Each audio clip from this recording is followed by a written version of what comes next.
ಓಂ ಶ್ರೀ ಗುರುಭ್ಯೋ ನಮಃ. ಫ್ರೆಂಡ್ಸ್, ಎಲ್ಲರಿಗೂ ನಮಸ್ಕಾರ. ಪ್ರೀತಿಯ ಮೇಷರಾಶಿಯ ಆತ್ಮೀಯ ಬಂಧುಗಳೇ, ಜೀವನದ ದಿಕ್ಕನ್ನೇ ಬದಲಿಸುವ ಮಹಾ ಬದಲಾವಣೆಗಳು ಆಗ್ತಾ ಇವೆ. ಓಂ ಶ್ರೀ ಶನೇಶ್ವರಾಯ ನಮಃ ಅಂತ ಎಲ್ಲರೂ ಕೂಡ ಕಮೆಂಟ್ ಮಾಡಿ. ಮೇಷರಾಶಿಯ ಆತ್ಮೀಯ ಬಂಧುಗಳೇ, ನಿಮ್ಮ ಜೀವನದಲ್ಲಿ ಈಗ ಒಂದು ಅದ್ಭುತವಾದ ಸಂಧಿಕಾಲ ಆರಂಭ ಆಗ್ತಾ ಇದೆ. 2026ರ ಈ ವರ್ಷವು ನಿಮ್ಮ ಪಾಲಿಗೆ ಕೇವಲ ಮತ್ತೊಂದು ವರ್ಷವಲ್ಲ, ಬದಲಾಗಿ ನಿಮ್ಮ ಕಳೆದ 10 ವರ್ಷಗಳ ಶ್ರಮಕ್ಕೆ ಪ್ರತಿಫಲ ಸಿಗುವ ಕಾಲ. ಮೇಷರಾಶಿಯವರು ಅಂದರೆ ಅಗ್ನಿತತ್ವದವರು, ಅದಮ್ಯ ಸಾಹಸಿಗಳು ಮತ್ತು ಯಾವುದಕ್ಕೂ ಬಗ್ಗದ ಛಲಗಾರರು. ಆದರೆ ಕಳೆದ ಕೆಲವು ಸಮಯದಿಂದ ನೀವು ಅನುಭವಿಸುತ್ತಿರುವ ಮಾನಸಿಕ ಒತ್ತಡ, ಹಣಕಾಸಿನ ಮುಗ್ಗಟ್ಟು ಮತ್ತು ನಂಬಿದವರಿಂದಲೇ ಉಂಟಾದ ಮೋಸ ನಿಮ್ಮನ್ನು ಹೈರಾಣಾಗಿಸಿರಬಹುದು. ಆದರೆ ನೆನ್ಪಿಡಿ, ಬಂಗಾರವು ಬೆಂಕಿಯಲ್ಲಿ ಬೆಂದಷ್ಟು ಹೆಚ್ಚು ಹೊಳೆಯುತ್ತೆ. ನಿಮ್ಮ ಜೀವನ ಕೂಡ ಹೀಗೇನೆ ಅದೇ ಹಂತದಲ್ಲಿದೆ. ಶನಿದೇವನು ನಿಮ್ಮ ರಾಶಿಯ 11ನೇ ಮನೆಯಲ್ಲಿ ಸಂಚರಿಸುತ್ತಿರುವ ಈ ಕಾಲಘಟ್ಟವು ಲಾಭದಾಯಕವಾಗಿದೆ ಅಂತ ಮೇಲ್ನೋಟಕ್ಕೆ ಕಂಡರೂ ಕೂಡ ಅಂತರಾಳದಲ್ಲಿ ನಡೆಯುತ್ತಿರುವ ಬದಲಾವಣೆಗಳು ನಿಗೂಢವಾಗಿದೆ. ಮೇಷರಾಶಿಯ ವ್ಯಕ್ತಿಗಳು ಸಾಮಾನ್ಯವಾಗಿ ನೇರ ನುಡಿಯುವರು. ನಿಮ್ಮ ಈ ನೇರ ನಡೆನುಡಿಯೇ ನಿಮಗೆ ಹಲವು ಶತ್ರುಗಳನ್ನು ಸೃಷ್ಟಿಸಬಹುದು. ಆದರೆ 2026 ಆರಂಭದಿಂದಲೇ ನಿಮ್ಮ ಶತ್ರುಗಳು ನಿಮ್ಮ ಮುಂದೆ ಮಂಡಿಯಿರುವ ಕಾಲ ಅನ್ನೋದು ಸನ್ನಿಹಿತ ಆಗಿದೆ. ಮೊದಲನೇದಾಗಿ ನಿಮ್ಮ ವೃತ್ತಿ ಜೀವನದ ಬಗ್ಗೆ ಗಮನ ಹರಿಸೋಣ. ಉದ್ಯೋಗ ಕ್ಷೇತ್ರದಲ್ಲಿ ನೀವು ಬಹಳ ದಿನಗಳಿಂದ ನಿರೀಕ್ಷೆ ಮಾಡ್ತಿದ್ದ ಬಡ್ತಿ ಅಥವಾ ಪ್ರಮೋಷನ್ ಅಥವಾ ವರ್ಗಾವಣೆ ಈ ವರ್ಷದ ಮೇ ಅಥವಾ ಜೂನ್ ನಂತರ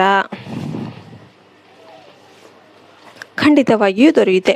ನೀವು ಖಾಸಗಿ ವಲಯದಲ್ಲಿ ಕೆಲಸ ಮಾಡ್ತಿದ್ರೆ ನಿಮ್ಮ ಪ್ರತಿಭೆಗೆ ತಕ್ಕ ಮನ್ನಣೆ ಸಿಗ್ತಿಲ್ಲ ಎಂಬ ಕೊರಗು ನಿಮಗೆ ಇತ್ತು. ನಿಮ್ಮ ಐಡಿಯಾಗಳನ್ನು ಬೇರೆಯವರು ಕದ್ದು ತಾವು ಕ್ರೆಡಿಟ್ ಪಡಿತಾ ಇದ್ರು. ಆದರೆ ಇನ್ನು ಮುಂದೆ ಅದು ಸಾಧ್ಯವಿಲ್ಲ. ಶನಿ ಮತ್ತು ಗುರುವಿನ ಸಂಯೋಜನೆಯು ನಿಮ್ಮ ವ್ಯಕ್ತಿತ್ವದಲ್ಲಿ ಒಂದು ಹೊಸ ತೇಜಸ್ಸನ್ನು ತರ್ತಾ ಇದೆ. ನಿಮ್ಮ ಮಾತಿಗೆ ಕಚೇರಿಯಲ್ಲಿ ತೂಕ ಅನ್ನೋದು ಬರ್ತಾ ಇದೆ. ವ್ಯಾಪಾರಸ್ಥರಿಗೆ ಈ ವರ್ಷದ ಮಧ್ಯಭಾಗವು ಅತ್ಯಂತ ಶುಭದಾಯಕವಾಗಿದೆ. ವಿಶೇಷವಾಗಿ ತಾಂತ್ರಿಕ ಕ್ಷೇತ್ರ, ಕಬ್ಬಿಣ, ಕೃಷಿ ಮತ್ತು ರಿಯಲ್ ಎಸ್ಟೇಟ್ ವ್ಯವಹಾರಗಳಲ್ಲಿ ಇರುವವರಿಗೆ ನಿರೀಕ್ಷೆಗೂ ಮೀರಿದ ಲಾಭ ಅನ್ನೋದು ದೊರೆಯುತ್ತೆ. ಹೂಡಿಕೆ ಮಾಡಬೇಕಾದ್ರೆ ಮಾತ್ರ ಸ್ವಲ್ಪ ಜಾಗರೂಕರಾಗಿರಿ. ಯಾರೋ ಪರಿಚಯದವರು ಅಂತ ದೊಡ್ಡ ಮೊತ್ತದ ಹಣವನ್ನು ಸಾಲವಾಗಿ ನೀಡಬೇಡಿ. ಕೊಟ್ಟ ಹಣ ವಾಪಸ್ ಬರೋದು ಕಷ್ಟ ಆಗಬಹುದು. ಕುಟುಂಬದ ದೃಷ್ಟಿಯಿಂದ ನೋಡೋದಾದ್ರೆ ಮೇಷರಾಶಿಯವರ ಮನೆಗಳಲ್ಲಿ ಕಳೆದ ಕೆಲವು ತಿಂಗಳುಗಳಿಂದ ಸಣ್ಣ ಪುಟ್ಟ ವಿಚಾರಕ್ಕೆ ಕಿರಿಕಿರಿಗಳು ನಡೀತಾ ಇರಬಹುದು. ಪತಿ ಪತ್ನಿಯ ನಡುವೆ ಸಣ್ಣ ಭಿನ್ನಾಭಿಪ್ರಾಯಗಳು ಮೂಡಿರಬಹುದು. ಇದಕ್ಕೆ ಮುಖ್ಯ ಕಾರಣ ರಾಹುವಿನ ಪ್ರಭಾವ. ಆದರೆ 2026ರ ಮೇ ತಿಂಗಳ ನಂತರ ಕೌಟುಂಬಿಕ ಜೀವನದಲ್ಲಿ ಶಾಂತಿ ಅನ್ನೋದು ನೆಲೆಸುತ್ತೆ. ಮಕ್ಕಳ ವಿದ್ಯಾಭ್ಯಾಸದ ಬಗ್ಗೆ ಇದ್ದ ಆತಂಕ ದೂರವಾಗುತ್ತೆ. ನಿಮ್ಮ ಮನೆಯಲ್ಲಿ ಮಂಗಳ ಕಾರ್ಯಗಳು ನಡೆಯುವ ಯೋಗ ಇದೆ.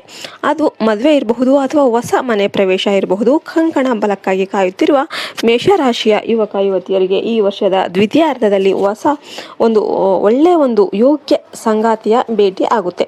ನಿಮ್ಮ ಪ್ರೇಮ ಜೀವನದಲ್ಲಿ ಇದ್ದ ಅಡೆತಡೆಗಳು ನಿವಾರಣೆಯಾಗುತ್ತೆ. ಆದರೆ ನೆನ್ಪಿಡಿ, ಸಂಬಂಧಗಳಲ್ಲಿ ಪಾರದರ್ಶಕತೆ ಇರಲಿ. ಯಾವುದನ್ನು ಮುಚ್ಚಿಡೋದಕ್ಕೆ ಹೋಗಿ ಸಂಕಷ್ಟಕ್ಕೆ ಸಿಲುಕಬೇಡಿ. ಆರೋಗ್ಯದ ವಿಷಯದಲ್ಲಿ ನೀವು ಈ ವರ್ಷ ಸ್ವಲ್ಪ ಹೆಚ್ಚಿನ ಗಮನ ಹರಿಸಲೇಬೇಕು. ಮೇಷರಾಶಿಯವರು ಅತಿಯಾದ ಕೆಲಸದ ಒತ್ತಡದಿಂದಾಗಿ ನಿದ್ರಾಹೀನತೆ ಮತ್ತು ರಕ್ತದೊತ್ತಡದ ಸಮಸ್ಯೆಗೆ ಗುರಿಯಾಗುವ ಸಾಧ್ಯತೆ ಇದೆ. ಅತಿಯಾದ ಕೋಪ ನಿಮ್ಮ ಆರೋಗ್ಯದ ಮೇಲೆ ದುಷ್ಪರಿಣಾಮ ಬೀರಬಹುದು. ಪ್ರತಿದಿನ ಕನಿಷ್ಠ 20 ನಿಮಿಷಗಳ ಕಾಲ ಧ್ಯಾನ ಅಥವಾ ಯೋಗ ಮಾಡೋದು ನಿಮಗೆ ವರದಾನವಾಗಿರುತ್ತೆ. ಶನಿದೇವನ ಕೃಪೆ ಪಡೆಯೋದಕ್ಕೆ ಶನಿವಾರದಂದು ಉದ್ದಿನ ಬೇಳೆ ಅಥವಾ ಕಪ್ಪು ಬಟ್ಟೆಯನ್ನು ದಾನ ಮಾಡಿ. ನಿಮ್ಮ ಆಹಾರ ಕ್ರಮದಲ್ಲಿ ಬದಲಾವಣೆ ಮಾಡಿಕೊಳ್ಳಿ.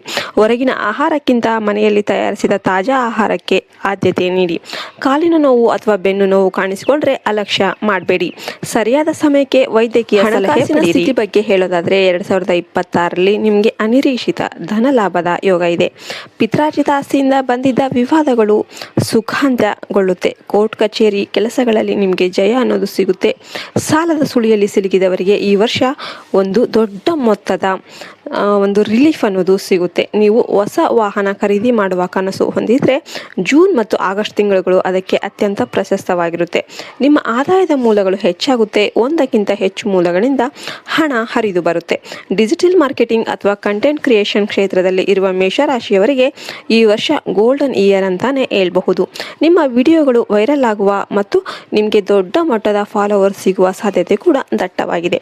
ಇನ್ನು ಶನಿ ಮಹಾತ್ಮನ ಪ್ರಭಾವದ ಬಗ್ಗೆ ಮಾತನಾಡಲೇಬೇಕು. ಮೇಷರಾಶಿಯವರಿಗೆ ಶನಿಯು ದಶಮ ಮತ್ತು ಏಕಾದಶ ಭಾವದಲ್ಲಿ ಅಧಿಪತಿ ಆಗಿರೋದ್ರಿಂದ ನಿಮ್ಮ ಕರ್ಮ ಫಲಕ್ಕೆ ತಕ್ಕಂತೆ ಶನಿಯು ಫಲವನ್ನು ನೀಡ್ತಾನೆ. ನೀವು ಪ್ರಾಮಾಣಿಕವಾಗಿ ಇಷ್ಟಪಟ್ಟಿದ್ದರೆ ಶನಿದೇವನು ನಿಮ್ಮನ್ನು ಕೈ ಬಿಡೋದಿಲ್ಲ.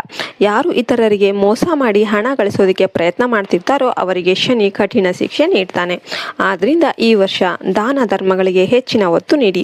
ಪ್ರತಿ ಶನಿವಾರ ಹನುಮಾನ್ ಚಾಲಿಸ ಪಠಿಸೋದು ನಿಮ್ಮ ಸಕಲ ದೋಷಗಳನ್ನು ನಿವಾರಣೆ ಮಾಡುತ್ತೆ. ಓಂ ಶಂ ಶನೇಶ್ವರಾಯ ನಮಃ ಈ ಮಂತ್ರವನ್ನು 108 ಬಾರಿ ಜಪಿಸಿ. ಇದರಿಂದ ನಿಮ್ಮ ಕೆಲಸದಲ್ಲಿರುವ ಅಡೆತಡೆಗಳು ದೂರವಾಗಿ ಯಶಸ್ಸು ಅನ್ನೋದು ನಿಮ್ಮದಾಗುತ್ತೆ.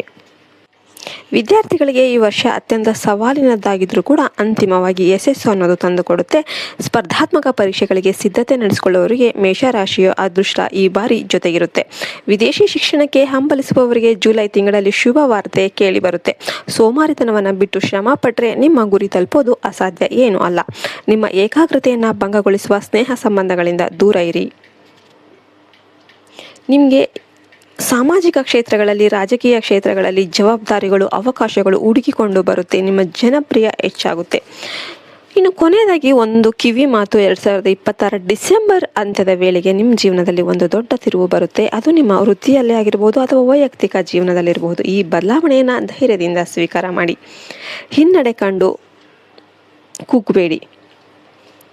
ನಿಮ್ಮ ಮೇಲೆ ಸದಾ ದೈವ ಕೃಪೆ ಇರುತ್ತೆ. ಎಲ್ಲರೂ ಕೂಡ ಜೈ ಶನಿದೇವ, ಜೈ ಹನುಮಾನ್ ಅಂತ ಕಮೆಂಟ್ ಮಾಡಿ ಆ ಪರಮಾತ್ಮನು ನಿಮ್ಮ ಕನಸುಗಳನ್ನೆಲ್ಲ ನನಸಾಗಿಸಲಿ. ಈ ವರ್ಷ ನಿಮಗೆ ಸುಖ, ಶಾಂತಿ, ಸಮೃದ್ಧಿ ತರಲಿ ಅಂತ ನಾವು ಹಾರೈಸ್ತೇವೆ.